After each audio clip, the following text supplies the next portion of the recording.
Apologética para a Glória de Deus, de John Frame. Capítulo 6. Apologética como defesa. O problema do mal, parte 1.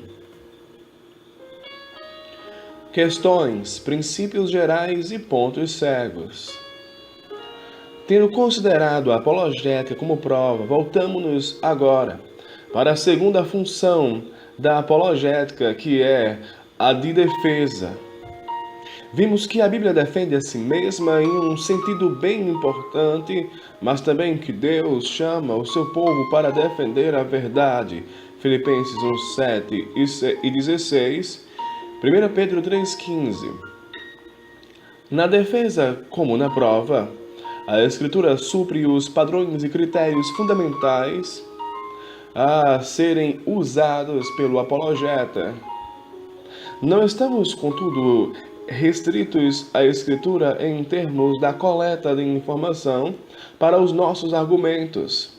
Todos os fatos têm importância apologética porque todos eles são criados e ordenados por Deus. Mas a Escritura supre as pressuposições para todas as fases da apologética cristã. Existe um problema do mal? Há uma resposta? Neste capítulo consideraremos aquilo que talvez seja a objeção mais séria e convincente que o incrédulo poderá levantar contra o teísmo cristão: o problema do mal.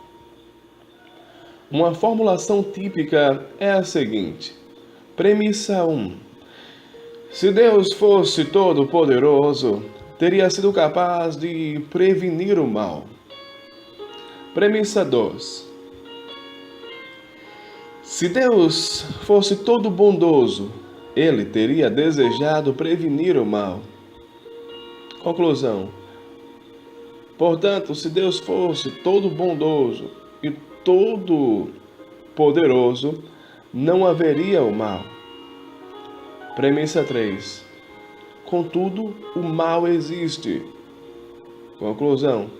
Portanto, não há um Deus todo-poderoso e todo bondoso.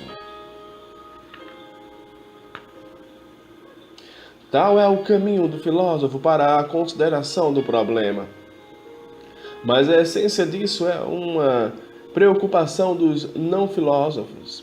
Quem dentre nós já não clamou: por que, Senhor, quando acometido por tragédias em nossa experiência, simplesmente sentimos uma terrível discrepância entre a nossa experiência e aquilo que cremos sobre Deus? Esse clamor do coração poderá ser simultaneamente um grito de dor, um pedido de ajuda, um anseio por iluminação e uma declaração de dúvida que questiona as nossas pressuposições mais profundas. Esse porquê, Senhor, diz tudo o que os filósofos argumentam e mais. Eu disse que o problema talvez seja a objeção mais séria e convincente ao teísmo cristão. O professor Walter Kaufmann, mencionado em um capítulo anterior, sempre se refere a esse como sendo o argumento mais forte contra o cristianismo. Ele mesmo havia perdido a família no Holocausto. Para ele, a realidade do mal era uma completa refutação ao teísmo popular. Muitas pessoas que experimentaram o sofrimento e a morte de uma criança, ou outras que sofreram algo que julgavam ser inteiramente imerecido, guardam rancor contra Deus, o conteúdo intelectual daquilo que pode ser descrito em nossas premissas e conclusões anteriores. Todo cristão talvez tenha acolhido ou, pelo menos, pensado sobre essa questão, e muitos de nós já experimentamos períodos de dúvida a esse respeito. Haverá uma resposta para o problema?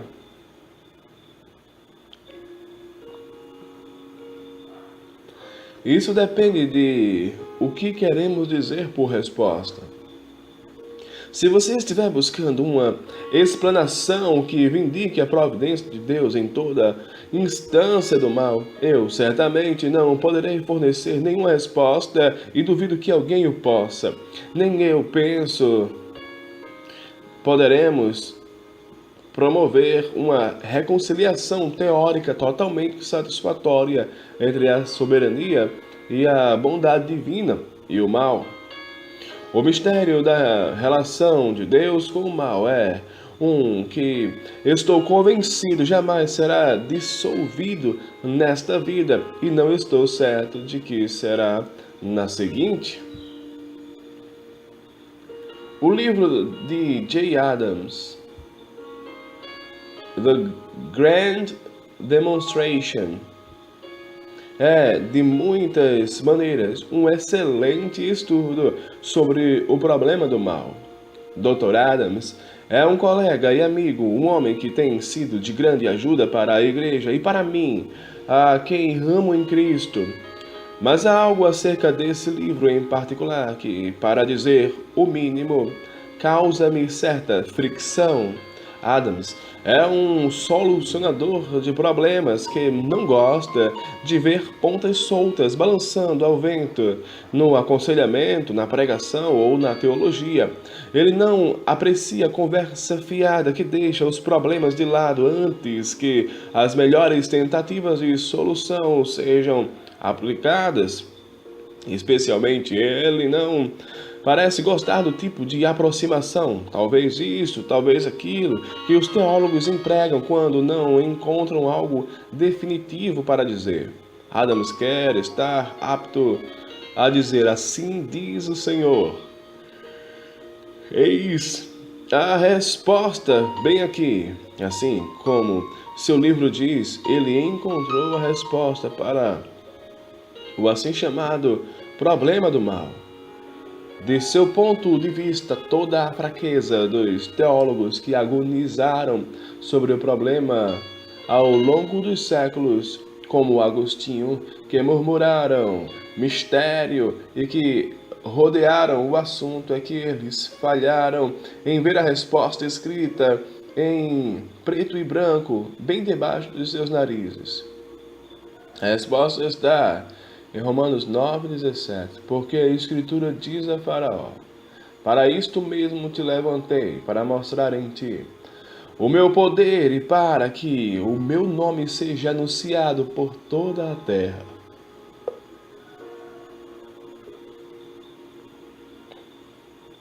Deus levanta pessoas más e, por implicação, todo o mal, de maneira que, prevalecendo sobre elas, demonstre seu poder e seu nome em toda a terra.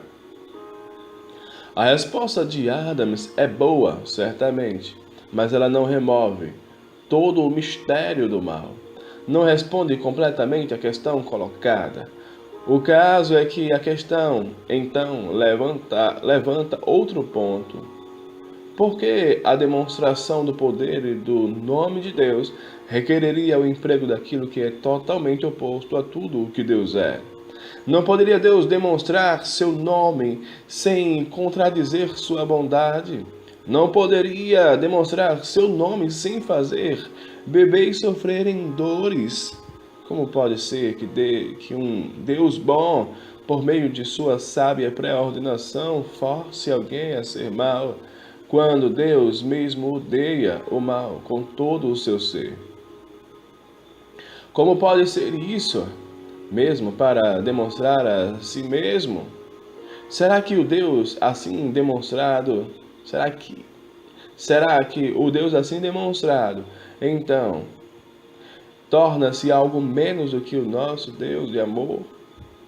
Para responder a esse tipo de questão, Adams tem de retornar às teodiceas tradicionais e, no final, eu acho, retornar ao mistério. The Grand Demonstration é uma excelente contribuição para a discussão do problema. mas eu desejaria que o tom fosse um pouco menos confiante, um pouco mais aberto às agonias daqueles que ainda têm problemas depois de ter lido Romanos 9:17. O livro é de grande ajuda, mas não é a resposta, permanecendo ainda o problema do mal para muitos sensíveis leitores do livro. Meu próprio veredicto é que não acho provável que encontremos respostas para todas as questões. Respostas, isto é, que não sejam passíveis de mais questões. Contudo, creio que podemos fornecer respostas em outro sentido, se aquilo que queremos é achar encorajamento para continuar crendo no meio do sofrimento. A Escritura providencia isso com abundância. Se você quiser ajuda para continuar confiando em Deus, a despeito da falta de explicação para o mal, sim, podemos ajudar. Isso é o que veremos nas páginas que seguem. A Bíblia em Foco.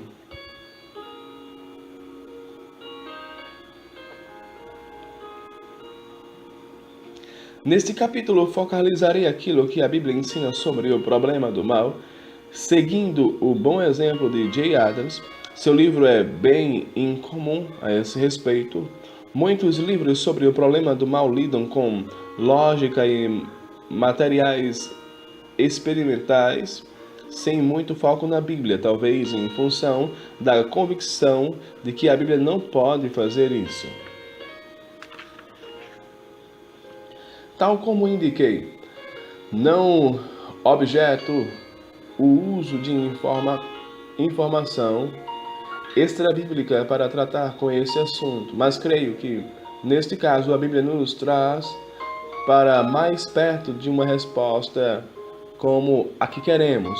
O problema do mal está muito relacionado em nossas mentes com o Holocausto causado por Hitler, Pol Pot, com os terrores da guerra moderna e dos cenários de ecodestruição que somos com frequência tentados a pensar nele como se fosse um problema moderno, como se a prevalência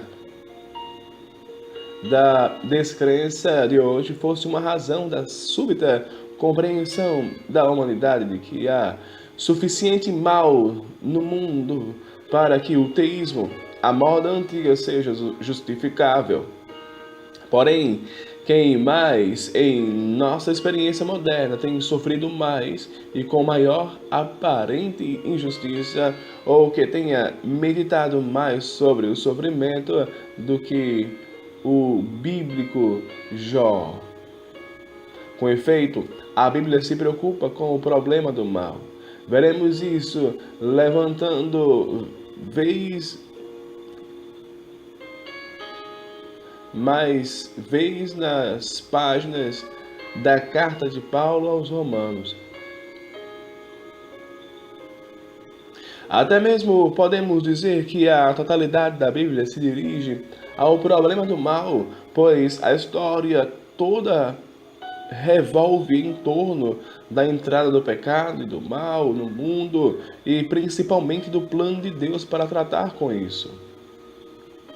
A outra razão pela qual as pessoas com frequência objetam ao tratamento do mal a partir da Escritura é simplesmente que elas não acreditam que a Escritura seja a palavra de Deus. Teólogos liberais de diversos tipos têm dito que possuem as respostas para o problema, mas tais respostas consistem na revisão da teologia bíblica.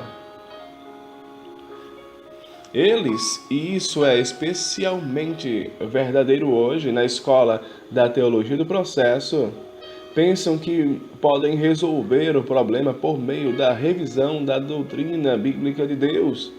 Enquanto considerarmos Deus como a majestosa personalidade soberana absoluta, eles dizem, sempre haverá um problema do mal, pois poder supremo sempre conflitará com suprema bondade. No entanto, dizem os pensadores, se negarmos o supremo poder de Deus em sua total soberania, e sua total soberania, então podemos solver o problema do mal. O mal existe porque Deus não é plenamente capaz de preveni-lo.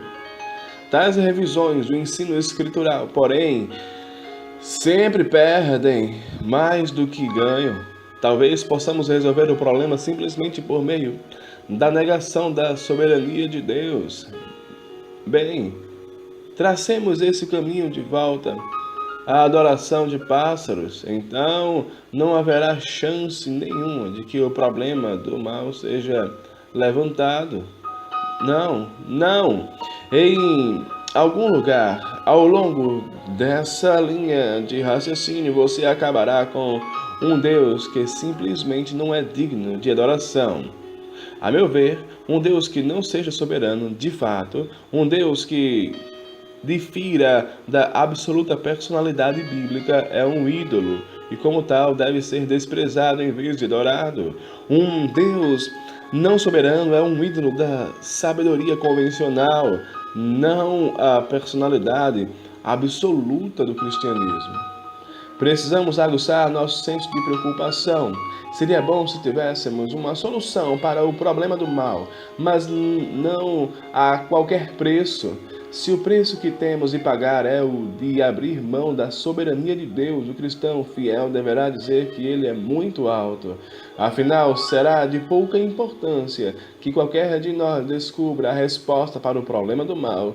É possível viver uma vida longa e feliz sem essa resposta. Porém, é de suma importância que cultuemos o Deus verdadeiro, o Deus da Escritura.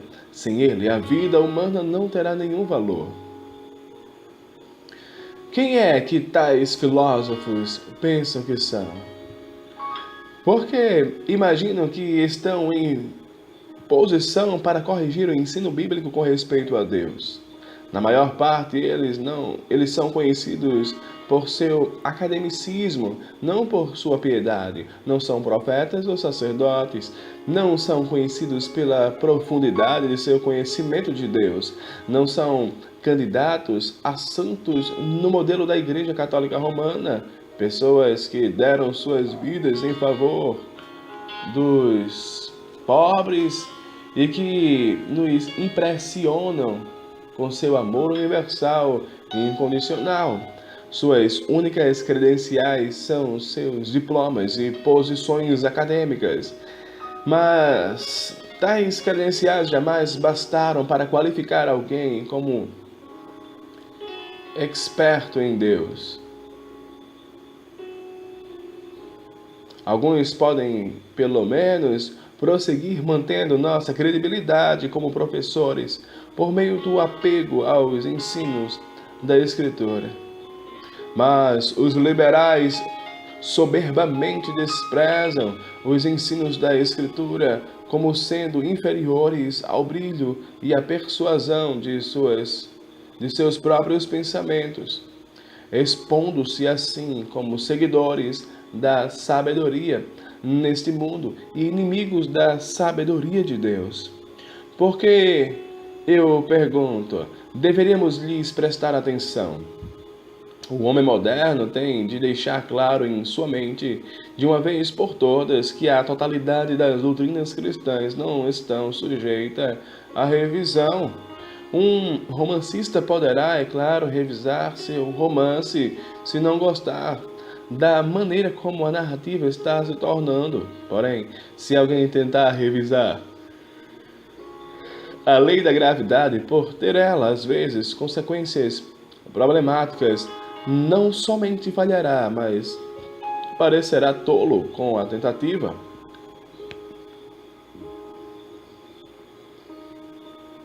A Escritura, a esse respeito, é como a lei da gravidade, não como uma novela. Posso até desejar que a Escritura ensine algo diferente do que ela ensina, mas o que ela diz, assim é, eu não tenho controle sobre isso. Escolher e pegar entre seus ensinos, revisar e modificar suas doutrinas é tão tolo como tentar revisar a lei da gravidade. Se a escritura estiver errada, como saberemos o que é certo?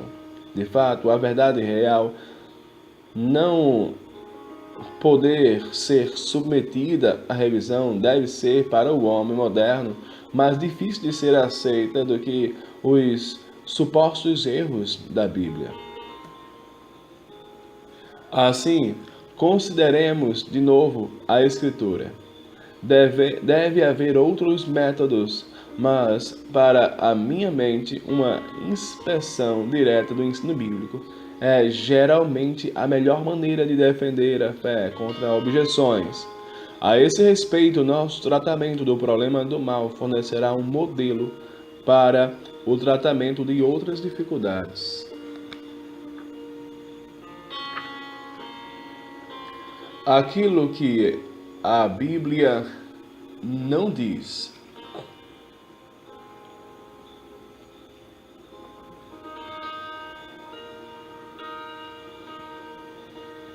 A primeira coisa que aprendemos da Bíblia é aquilo que ela não diz. Certamente, como já observamos, o apologeta não se limita a repetir as coisas que estão explícitas na Escritura. É instrutivo, porém, ver que muitos dos instrumentos usados por filósofos para resolver o problema do mal não estão presentes na Escritura. Quase sempre há uma boa razão para não estarem presentes.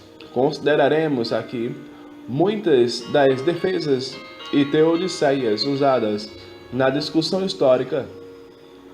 Deveríamos observar que alguns pensadores têm combinado duas ou mais das estratégias que seguem. Algumas delas são compatíveis com outras.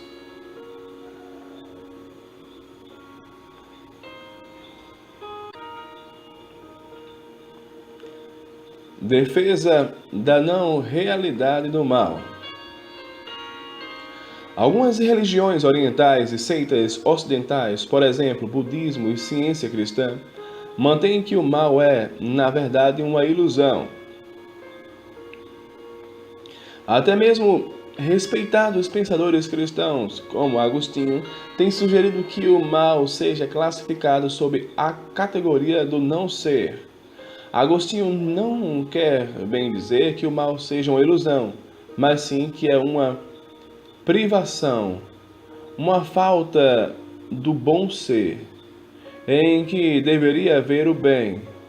Ainda assim, ele usa a ideia para isentar Deus de responsabilidade. Deus criou todos os seres, mas não é responsável pelo não ser. Tais explanações são completamente inadequadas. Não há razão para que pensemos que o mal seja uma ilusão. Além disso, dizer que é assim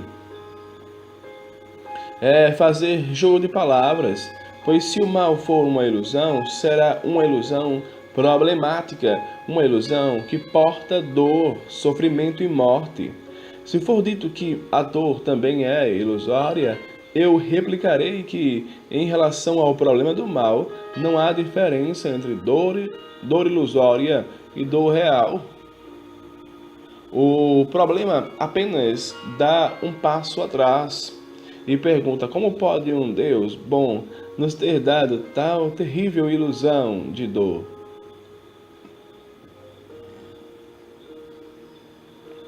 Uma grande vantagem do ponto de vista da Escritura é que ela não faz jogos com o sofrimento das pessoas.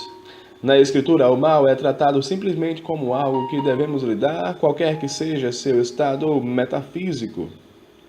Nem a versão de Agostinho é mais bíblica. O que quer que digamos sobre a distribuição relativa do bem, isto é, do ser, ao longo do universo, a Escritura é clara em dizer que a distribuição está nas mãos de Deus. Deus é responsável por ausências e privações, se alguém desejar chamar assim, tal como é em relação aos seres bons do universo. Deus opera todas as coisas segundo o conselho de sua própria vontade, Efésios 1:11. Como Agostinho, mais tarde em sua vida, viria a reconhecer, isso inclui pecados e males, Gênesis 50:20, Lucas 22:22, Atos 2:23, 4:28, Romanos 9:1 a 29. É verdadeiro que todas as coisas são boas, mas que o coração do homem é mau, e por causa disso nós descrevemos muitos eventos no mundo como sendo maus, pois eles expressam a resposta de Deus para o pecado, Gênesis 3:17 a 19. Não há consenso em criar uma categoria metafísica distinta, não bem, privação, para o mal. O problema é simplesmente que Deus é soberano sobre todos os eventos, não importando como alguém analise o mal de maneira metafísica, ele será parte do plano de Deus.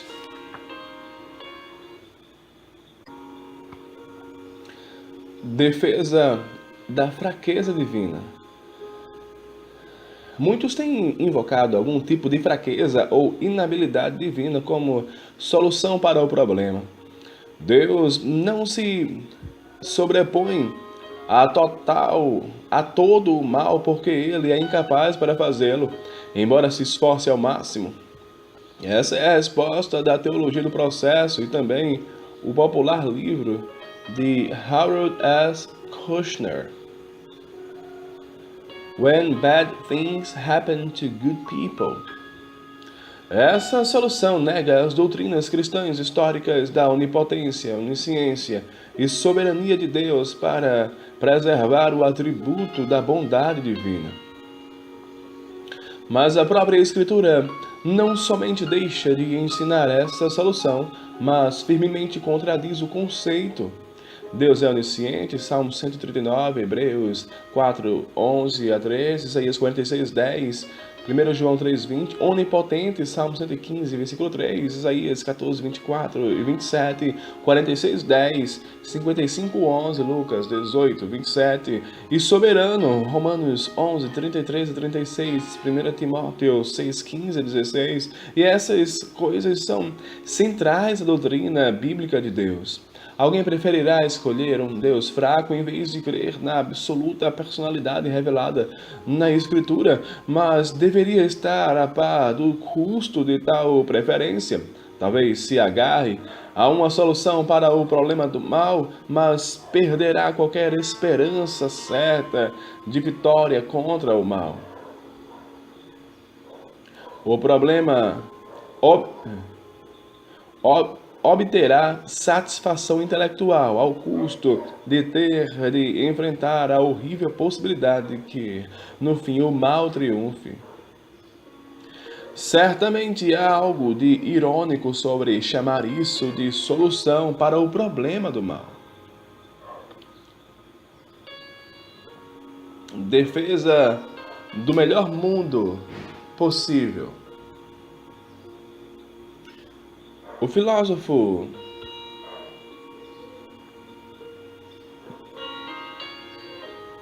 G.W. Leibniz e outros têm argumentado que este mundo, com todos os seus males, é nada menos do que o melhor dos mundos que Deus poderia ter produzido. A razão não é a fraqueza de Deus, como na defesa anterior, mas antes a própria lógica da criação. Certamente males são logicamente necessários para atingir certos fins bons. Por exemplo, tem de haver sofrimento para que haja compaixão pelos sofredores. Assim, o melhor dos mundos possíveis incluiria algum mal. Deus necessariamente,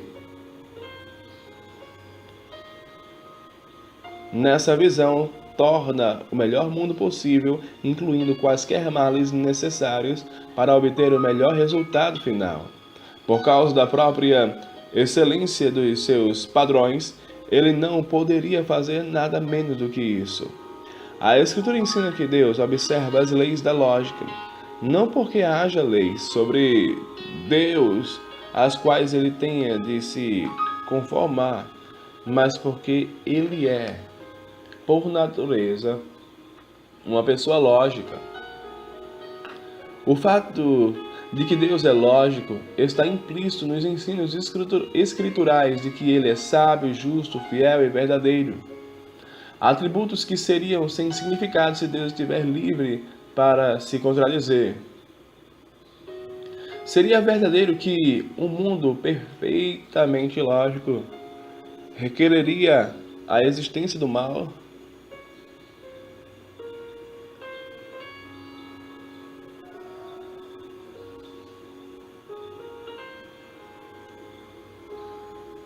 O próprio Deus mesmo é perfeito e nele não habita mal nenhum. Segundo a Escritura, a criação original não tinha nenhum mal. Gênesis 1:31. Seria imperfeita por não conter qualquer mal.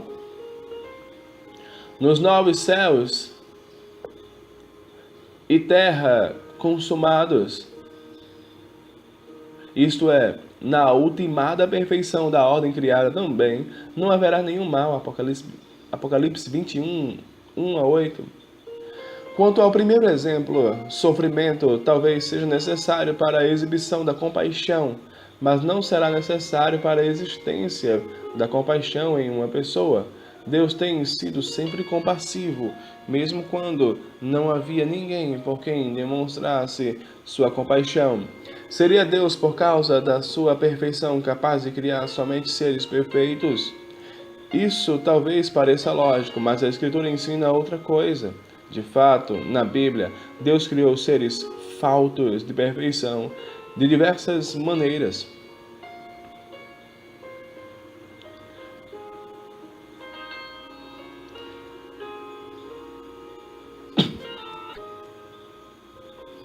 Adão foi criado bom, mas não perfeito. Ele estava de início sozinho, em virtude de uma razão, e isso não era bom. Gênesis 2:18. Ele também não havia sido testado. Sua retidão deveria ser confirmada mediante uma prova. Gênesis 17:3, de 1-21. Satanás mesmo foi criado bom, mas de início era passível de rebelião contra Deus. Assim, até mesmo na boa criação havia imperfeições. E assim prossegue ao longo da providência histórica de Deus. Há muito mais que é imperfeito que deverá ser aperfeiçoado ou destruído somente nos novos céus e na nova terra. É claro que, na visão de Leibniz, não é tudo o que Deus faz que é perfeito, mas nela o mundo, na sua totalidade, é perfeito dada a necessidade lógica de algum mal. Rejeitando a ideia da necessidade lógica do mal, eu concederia a possibilidade de que, levando em conta a totalidade da sequência histórica, inclusive a gloriosa redenção dos pecadores operada por Deus, este é o melhor mundo que Deus poderia ter feito. Mas essa é apenas uma possibilidade. Se Deus pode fazer particulares seres imperfeitos, se Deus pode fazer todo o mundo imperfeito, que requereria renovação, certamente será possível que ele determine toda uma sequência histórica que seja imperfeita em comparação com outros mundos que ele possa ter feito. Assim, o ponto básico é: eu não sei se este mundo, tomado como uma sequência histórica completa, é o melhor mundo possível. Até onde eu sei, Deus é livre para fazer coisas que sejam perfeitas ou imperfeitas. Desse modo, não poderemos resolver o problema do mal por meio de dizer que sabemos a priori que este é o melhor mundo possível e que todos os males são logicamente necessários para a sua perfeição. Defesa do livre-arbítrio. A defesa mais comum entre os filósofos profissionais hoje é baseada no livre-arbítrio humano. A defesa do livre-arbítrio diz que o mal surgiu da livre escolha das escrituras racionais, Satanás ou Adão ou todos os homens. Uma vez que a livre escolha não era, em nenhum sentido, controlada, pré-ordenada ou causada por Deus, ele não poderia ser responsabilizado pelo mal. Portanto, a existência do mal não compreende a bondade de Deus. Não compromete a bondade de Deus. A Escritura ensina que o homem é ou pode ser livre em certos sentidos. 1. Ele pode fazer o que quer, agindo de acordo com seus desejos, sejam esses santos ou ímpios. 2. Adão tinha a liberdade ou habilidade para escolher entre o bem e o mal. A queda retirou essa liberdade de nós, pois criaturas decaídas somente podem fazer o que é mal. Gênesis 6, 5, 8, 21, Isaías 64, 6, Romanos 3, 10 em diante. Mas a redenção restaura essa liberdade para aqueles que creem. 2 Coríntios 5,17. 3. A redenção nos traz a uma liberdade ainda maior, uma libertação do pecado com seus efeitos. João 8,32. Liberdade do pecado é o sentido comum de liberdade no Novo Testamento. 4. Nós somos livres no sentido de que não somos vítimas sem possibilidade de ajuda do determinismo histórico. A Escritura não nos permite a alegação de deficiências em termos de hereditariedade, ambiente, equilíbrio psicológico, autoestima e daí em diante, como desculpa para a violação dos mandamentos de Deus. Somos em todas as nossas ações, 1 Coríntios 10, 31, responsáveis em relação à obediência ao Senhor.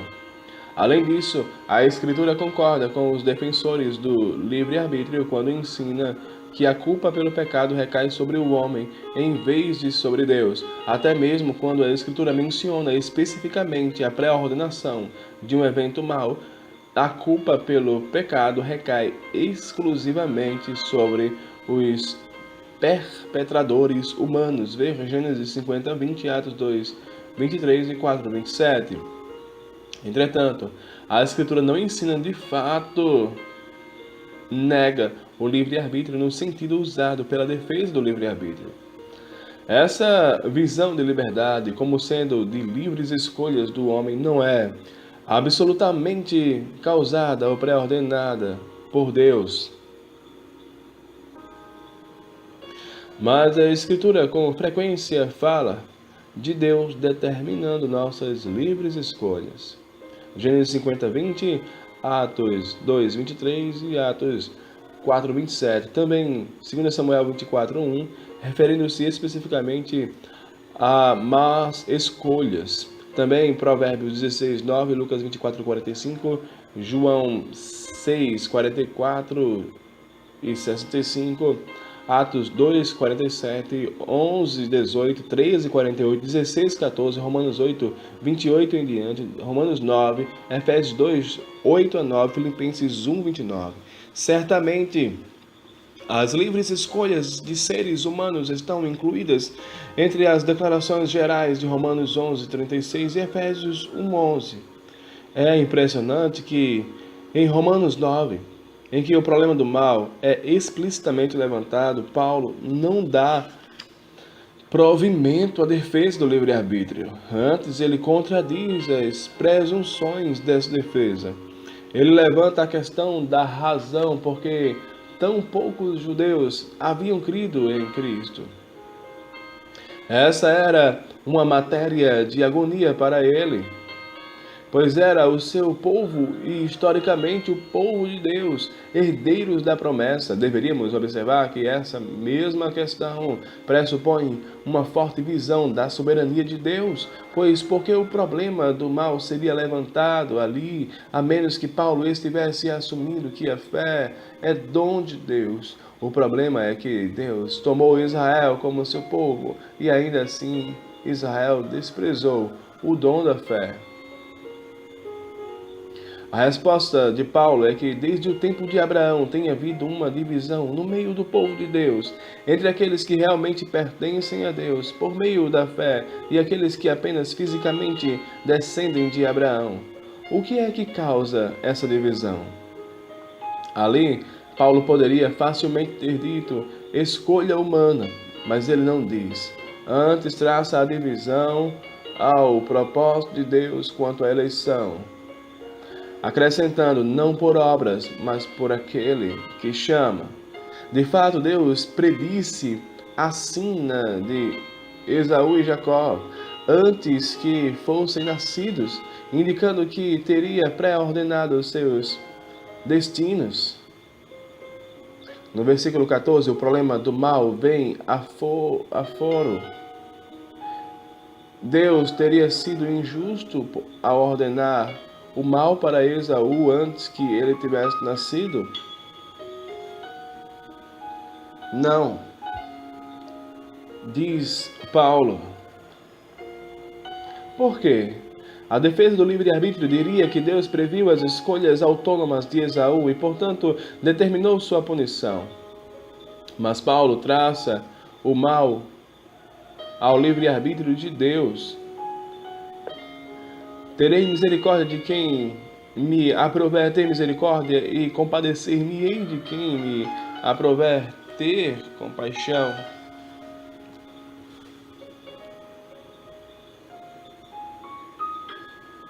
Então ele reitera: assim, pois, não depende de quem quer ou de quem corre, mas de usar Deus a sua misericórdia. Depois segue o versículo 17, que declara o propósito de Deus para trazer o mal a Faraó, a fim de apregoar o nome do Senhor por toda a terra.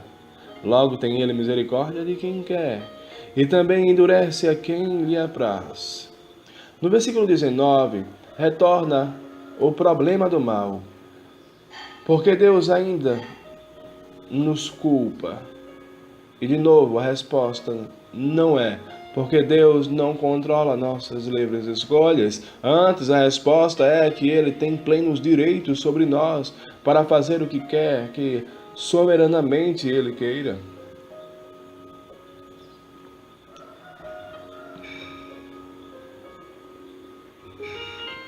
A Escritura jamais usa a defesa do livre-arbítrio em qualquer passagem em que o problema do mal é trazido à discussão. Você não encontrará isso no livro de Jó, no Salmo 37 ou no Salmo 73. De fato, todas essas passagens pressupõem uma forte visão da soberania divina.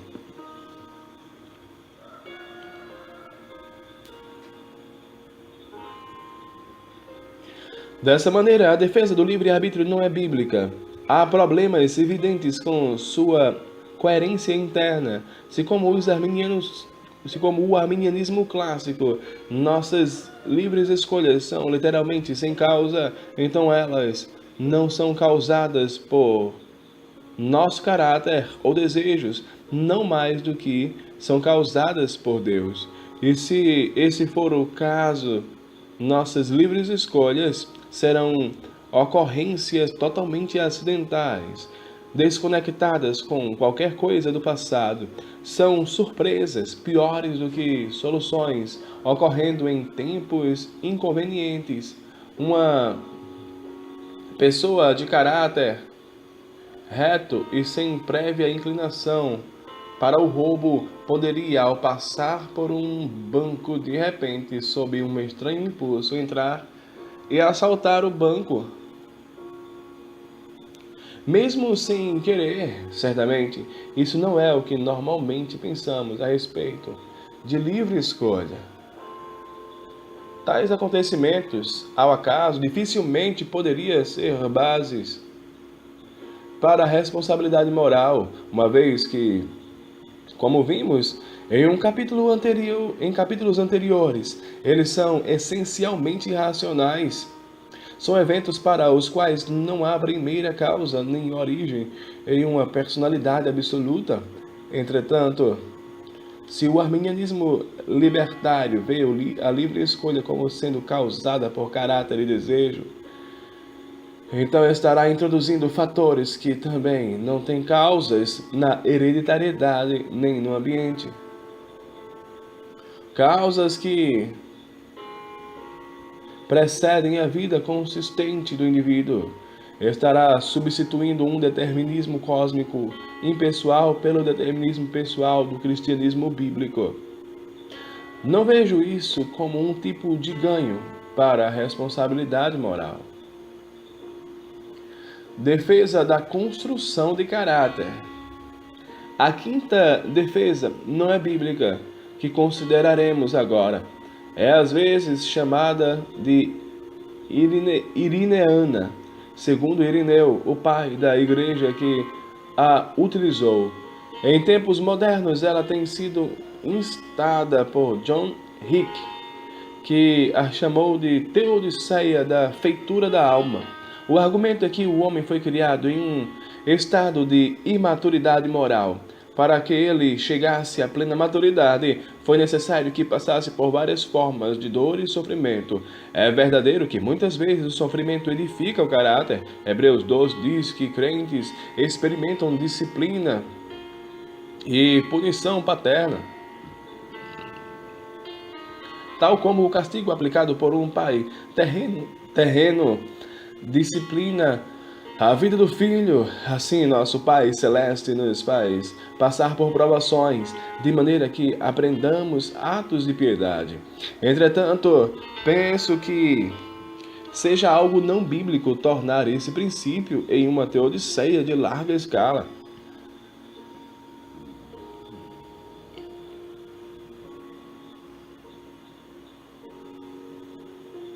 Por alguma razão, a Escritura ensina que Adão não foi criado moralmente imaturo e com necessidade de desenvolver o caráter mediante sofrimento. Ele foi criado bom e, se tivesse obedecido a Deus, jamais teria necessidade de experimentar sofrimento. Sofrimento é o resultado da queda.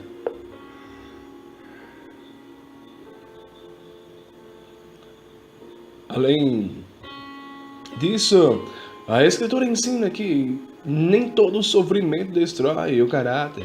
Os incrédulos sofrem e com frequência tiram lições dessa experiência. Nem toda melhora de caráter vem por meio de sofrimento. Os crentes são criados de novo em Cristo, 2 Coríntios 5,17. A mudança básica do pecado para a justiça é um dom da graça de Deus. Sobretudo, nossa santificação será aperfeiçoada nos céus, não por intermédio de um purgatório de sofrimento, mas por meio da própria ação de Deus.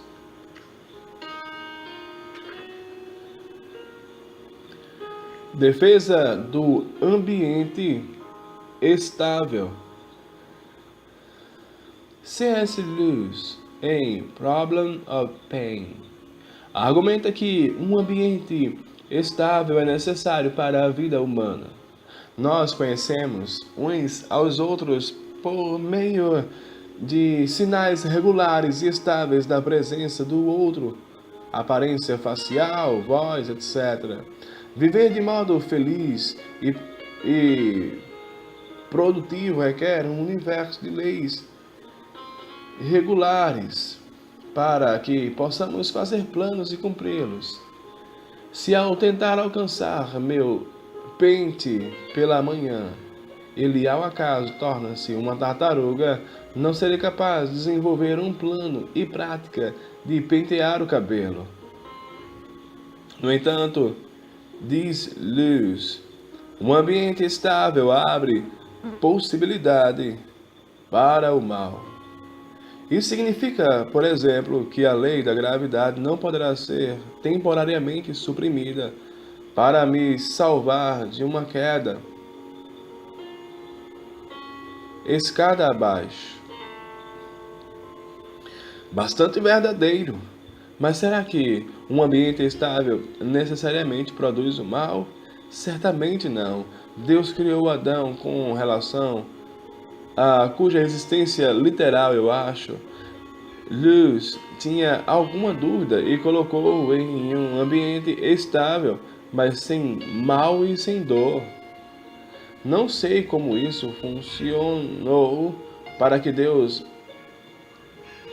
Será que Deus revoga leis físicas agora e então para proteger Adão, deixando regularidade suficiente para a vida comum, ou simplesmente pré-ordenou que Adão não estaria livre dessas leis?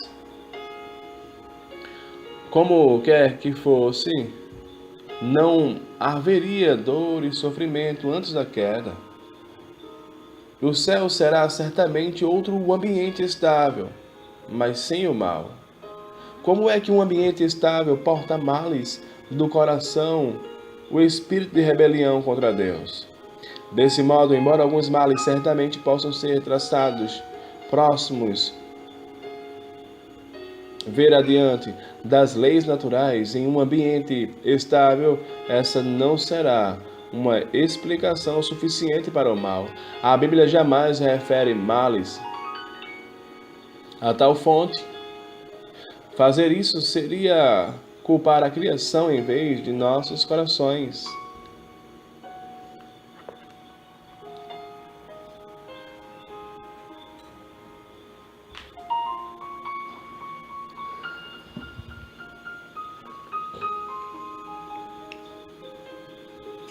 Defesa da causa indireta. A defesa da causa indireta difere das 5 defesas anteriores, no sentido de que esta é bem comumente encontrada na teologia reformada. Van Til a endossa em uma discussão do seu uso feita por Calvino contra Pígio.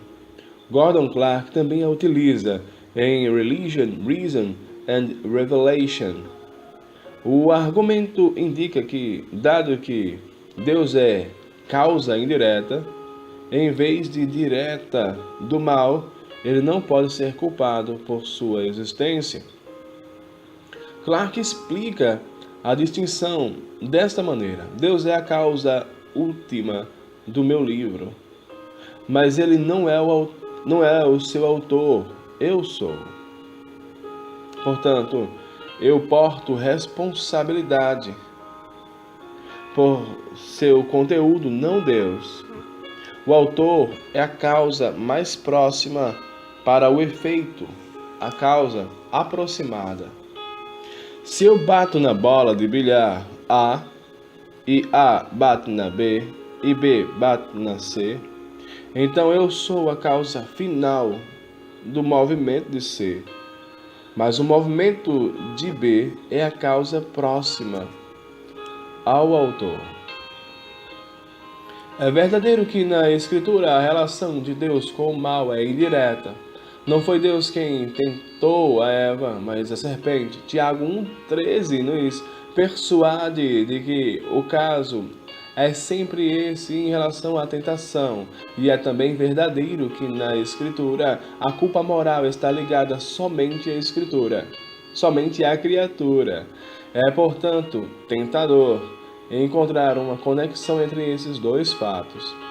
A não diretividade da causalidade em si mesma não mitiga a responsabilidade, pelo menos não em termos humanos. Se eu contratar um assassino de aluguel para matar alguém, serei tão responsável pelo assassinato como aquele que puxar o gatilho. A Escritura nos adverte de que induzir alguém ao pecado é por si mesmo pecado. Deuteronômio 13, 6 em diante, Romanos 14. Será Deus tão diferente das criaturas com respeito a isso, que a não diretividade de seu papel no mal está isenta de censura? A Escritura jamais diz que ele é indiferente, que ele é diferente nesse sentido. Se essa fosse a única solução que tivéssemos para o problema do mal, certamente seria bem inadequada. Figuraria Deus como sendo um tipo gigantesco de chefe mafioso que mantém as mãos legalmente limpas, forçando seus asseclas a realizar seus maus propósitos. Seria esse um retrato bíblico? Seria compatível com a bondade de Deus ensinada na Escritura? Da defesa da ex-lex.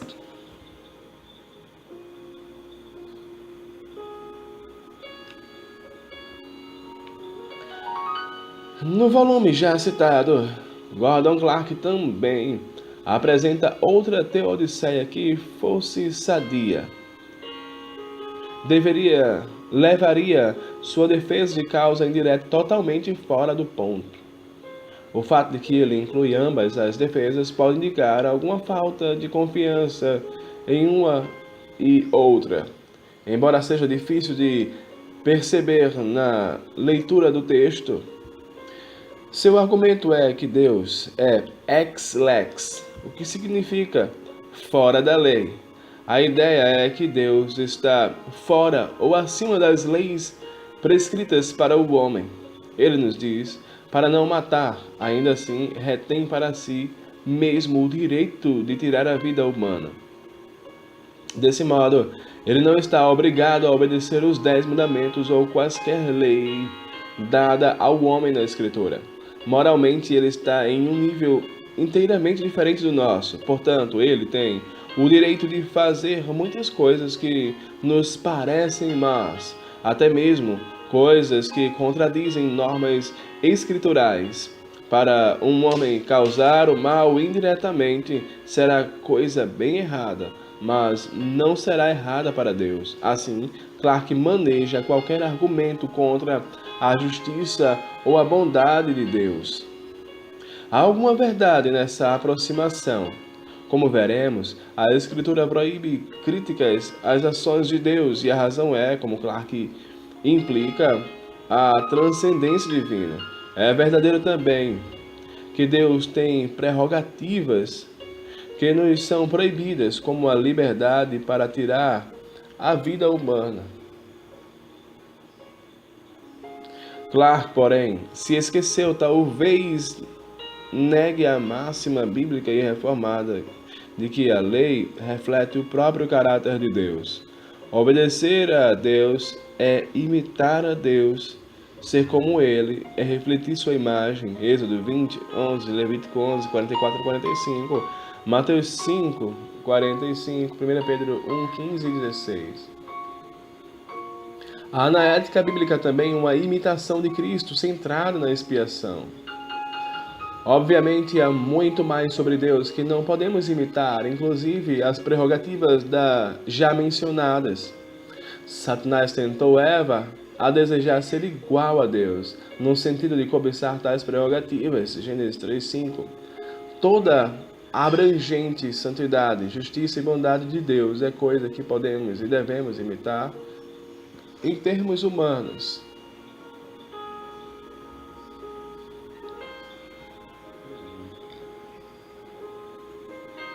Desse modo, Deus honra, em geral, a mesma lei que Ele ordena para nós. Ele regula o assassinato porque odeia ver um ser humano matando o outro e quer reservar para Ele mesmo o controle sobre a vida humana. Ele proíbe o adultério porque odeia o adultério, que é um espelho da idolatria verosséias.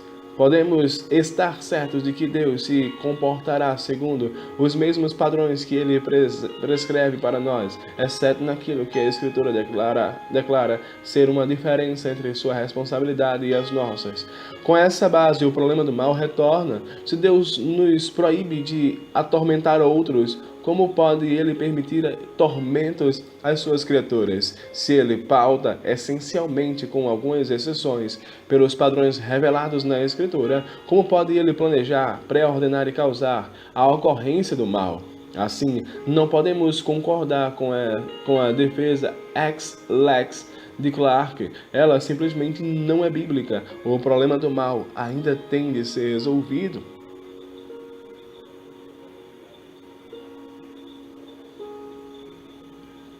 Uma defesa ad hominem.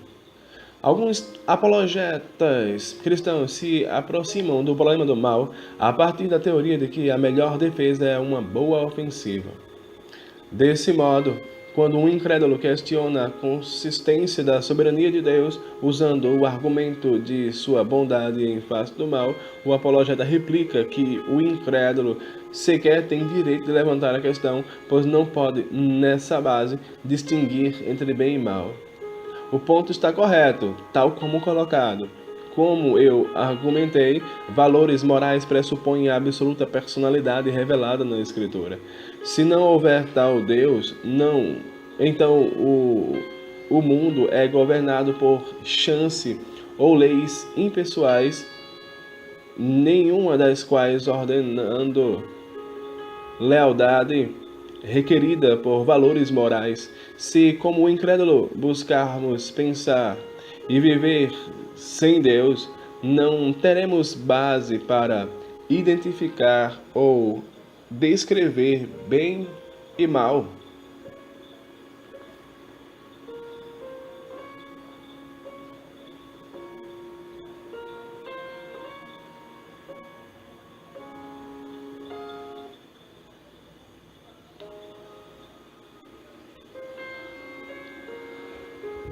É útil também trazer este ponto à atenção do descrente. Ele, de certa maneira, tem um problema mais sério do que o do cristão. Se o crente enfrenta o problema de como pode haver o mal em um mundo teísta, o descrente enfrenta o problema de como pode haver bem e mal em um mundo não teísta. Em termos da empreitada apologética geral, esse tipo de verdade tem de ser monitorado para o descrente. Não pode ser permitido aos incrédulos assumir a própria autonomia na definição de conceitos morais. Eles não podem ser deixados com a presunção de que sejam os juízes finais daquilo que é certo e errado. De fato, deveriam ser advertidos de que esse tipo de presunção despreza o Deus bíblico logo de início e assim exibe o caráter de fé de sua pressuposição. O incrédulo tem de saber que nós rejeitamos totalmente sua pressuposição e insistimos em sujeitar nossos valores morais ao de Deus. E se o descrente insistir em sua autonomia, podemos ser maldosos e requerer que ele demonstre como um eu autônomo pode chegar a conclusões morais em um universo sem Deus. Por mais valor que tenha em si mesmo, esse ponto não é realmente uma resposta ao problema do mal, é um argumento ad hominem, isto é dirigido à pessoa em vez de à questão. O descrente pergunta como justificamos o mal e nós respondemos que ele tem um problema ainda maior. Ele tem de fato, mas nós não respondemos a sua questão. Ele poderá bem replicar bem, concedo que o ateísmo tenha a sua porção de problemas, mas por enquanto falemos sobre os seus. Estou apontando para o que parece uma contradição no seu sistema. Se o meu sistema é ou não inadequado, é bem irrelevante a questão. Mesmo que eu fosse um cristão, ainda assim teria a mesma dúvida e gostaria de obter uma resposta. A Escritura, como vejo, repreende pessoas que levantam o problema do mal de certa maneira. E a Escritura não é inteiramente aversa a alguns tipos de resposta ad hominem, mas suas respostas típicas são bem diferentes da que está em discussão.